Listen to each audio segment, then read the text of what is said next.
Chapter 44 of A Short History of the World by H.G. Wells. The Great Days of the Arabs. There follows the most amazing story of conquest in the whole history of our race. The Byzantine army was smashed at the Battle of the Yarmouk, a tributary of the Jordan, in 634, and the Emperor Heraclius, his energy sapped by dropsy and his resources exhausted by the Persian War, saw his new conquests in Syria, Damascus, Palmyra, Antioch, Jerusalem, and the rest fall almost without resistance to the Moslem. Large elements in the population went over to Islam. Then the Moslem turned east. The Persians had found an able general in Rustam.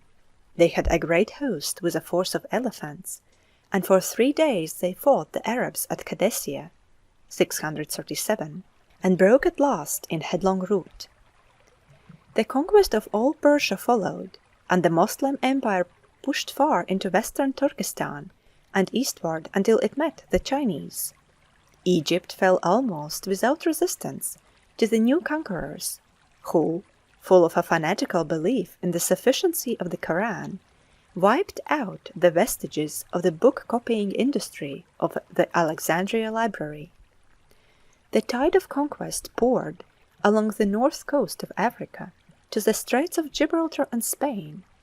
Spain was invaded in 710, and the Pyrenees Mountains were reached in 720. In 732, the Arab advance had reached the center of France, but there it was stopped for good at the Battle of Poitiers and thrust back as far as the Pyrenees again.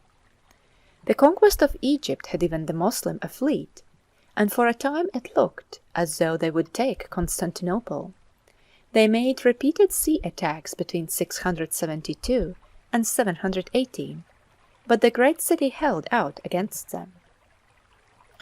The Arabs had little political aptitude and no political experience, and this great empire, with its capital now at Damascus, which stretched from Spain to China, was destined to break up very speedily. From the very beginning, doctrinal differences undermined its unity.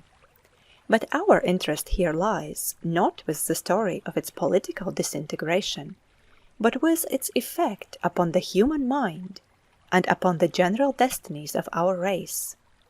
The Arab intelligence had been flung across the world even more swiftly and dramatically than had the Greek 1,000 years before. The intellectual stimulation of the whole world west of China, the break-up of old ideas, and development of new ones, was enormous. In Persia, this fresh, excited Arabic mind came into contact not only with Manichaean, Zoroastrian, and Christian doctrine, but with the scientific Greek literature, preserved not only in Greek, but in Syrian translations. It found Greek learning in Egypt also, everywhere, and particularly in Spain. It discovered an active Jewish tradition of speculation and discussion. In Central Asia it met Buddhism and the material achievements of Chinese civilization. It learned the manufacture of paper, which made printed books possible from the Chinese. And finally it came into touch with Indian mathematics and philosophy. Very speedily the intolerant self-sufficiency of the early days of faith, which made the Koran seem the only possible book, was dropped. Learning sprang up everywhere in the footsteps of the Arab conquerors. By the 8th century there was an educational organization throughout the whole Arabized world.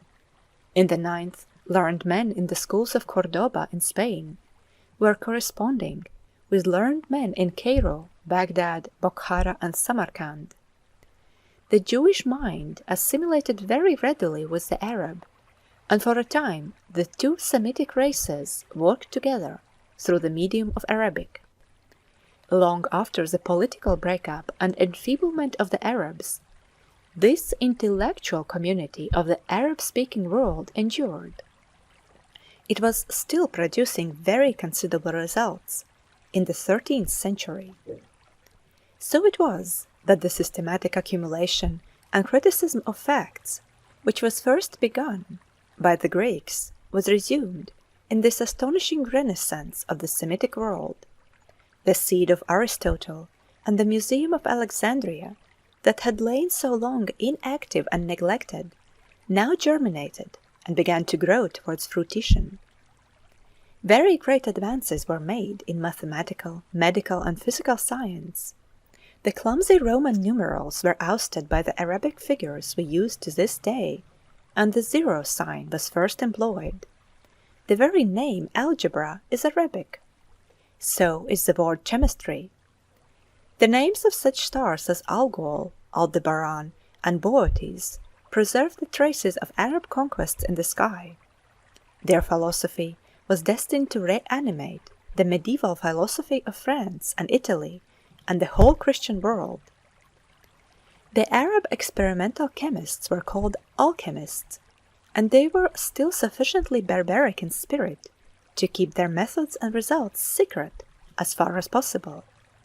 They realized from the very beginning what enormous advantages their possible discoveries might give them, and what far-reaching consequences they might have on human life.